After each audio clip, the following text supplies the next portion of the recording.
in a small city called Scranton, Pennsylvania, on November 20th, 1942. A boy was born who would one day become the President of the United States. His name was Joseph Robinette Biden Jr., but everyone simply called him Joe. He wasn't born into wealth or fame. His father, Joe Sr., once had it all but lost his fortune and had to start over, working as a used car salesman. The Bidens lived a modest life. Joe shared a small bedroom with his siblings and grew up with stories of hard work and resilience. But there was one thing Joe struggled with more than anything else: a stutter. Speaking in class, reading aloud, or even introducing himself was a nightmare. Kids mocked him, and some even called him names like Bye-Bye because of how he de-stammered trying to say Biden. But Joe didn't let the mockery define him. Instead, he stood in front of a mirror, reciting poetry, training himself to control his speech. He worked at it for years, word by word, breath by breath. He wasn't trying to be perfect. He just wanted to be heard. As Joe grew older, his dreams grew bigger. After graduating from the University of Delaware and later Syracuse Law School, he could have taken a quiet path, become a lawyer, raise a family, live a stable life. But at just 29 years old, Biden did the unthinkable. He ran for the U.S. Senate. Nobody thought he had a chance. He was too young, too unknown, too underfunded. But Biden campaigned hard, knocking on doors, talking to everyday Americans, speaking from the heart. And in 1972, in one of the biggest upsets in Delaware's political history, Joe Biden won. He became one of the youngest senators ever elected. But just as he touched the peak of political success, tragedy struck. Only weeks after the election, Joe, his wife Nelia, and their 30-month-old daughter Naomi were killed in a car accident while Christmas shopping. His two sons, Beau and Hunter, were badly injured.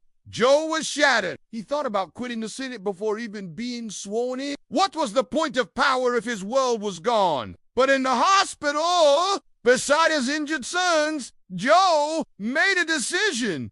He would not walk away. He would be there for Beau and Hunter. He would carry his grief, but he would also carry his duty. In January 1973, Joe Biden was sworn in as a U.S. Senator at his son's hospital bedside. It was a moment that defined him, broken but still standing. From that day on, Biden became known as Amtrak Joe. Every day, for over 3 decades, he took the train from Delaware to Washington and back again 90 minutes each way just to be home with his sons every night. While other senators moved their families to D.C., Biden never did. He had lost enough. He wasn't going to lose them too. In the Senate, Joe became a voice for working-class families. He pushed for civil rights, crime prevention, and foreign policy reform. He was sometimes criticized for changing positions over time, but Joe believed in learning, in adapting, in growing, and that humility set him apart. In 1977, he found love again, marrying a school teacher named Jill Jacobs. Jill wasn't just a partner, she was a healer. She embraced his boys as her own, and together, they rebuilt their life. In 1981, they had a daughter, Ash, but Joe Biden's life would be no stranger to heartbreak. In 1988, during his first run for president, he suffered to near-fatal brain aneurysms. Doctors weren't sure if he'd survive, but he did. And after months of recovery, he returned, slower, humbler, but still determined. He never gave up on public service. He ran for president again in 2008. But once again, the campaign fizzled. Still, that year brought a twist no one expected. Barack Obama, a rising star, chose Biden to be his running mate. Why? Because Obama saw in Biden what others had seen for decades: a man of empathy, loyalty, and deep knowledge of the system. Together, Obama and Biden made history. In 2008, they won the presidency in a landslide, and Joe Biden became the 47th vice president of the United States. During those 8 years, Biden wasn't just a ceremonial figure. He helped lead the economic recovery after the 2008 financial crisis. He worked on foreign policy in Iraq and Ukraine. He led the Cancer Moonshot Initiative after his son Beau died in 2015 at just 46 from brain cancer. Beau's death hit Joe harder than anything before. Beau wasn't just a son, he was a rising political star, a decorated military officer, and in many ways Joe's hope for the future. Joe called him the finest man I ever knew. For a time, Biden withdrew from politics entirely. He declined to run in 2016.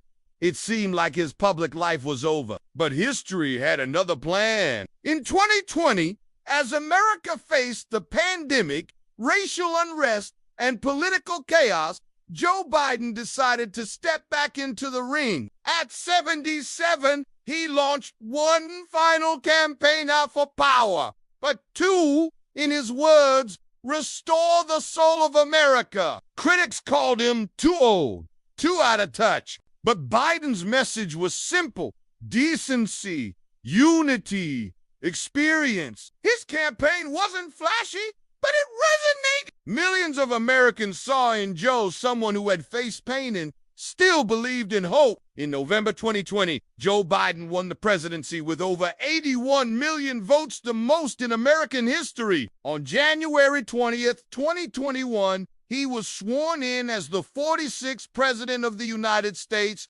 Standing beside him was Kamala Harris, the first woman, first black, and first South Asian vice president in U.S. history, a moment of triumph for them both. Biden's presidency hasn't been easy. From managing the pandemic to dealing with inflation, war in Ukraine, and political division, he has faced unprecedented challenges. But time and again, he returns to what has always driven him: empathy, resilience, and belief in the American promise. He often says, "Don't tell me what you value. Show me your budget, and I'll tell you what you value." For Biden, politics isn't about slogans, it's about people. Despite criticisms and controversies, despite doubts about his age or energy, Biden has continued to push forward, signing infrastructure bills, rebuilding global alliances, investing in green energy, and working to bring back civility to American politics. But for Joe Biden, it's never just been about policy. It's about that 13-year-old boy with a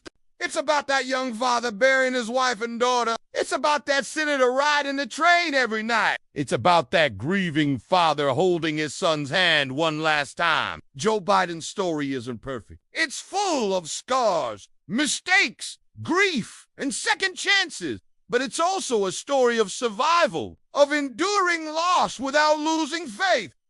He's not the loudest. He's not the flashiest. But sometimes the strongest leaders are the ones who just keep going. And in a world that often celebrates strength and volume, Joe Biden has shown strength and vulnerability. His journey from a working-class neighborhood in Scranton to the highest office in the land of T, just the story of a politician.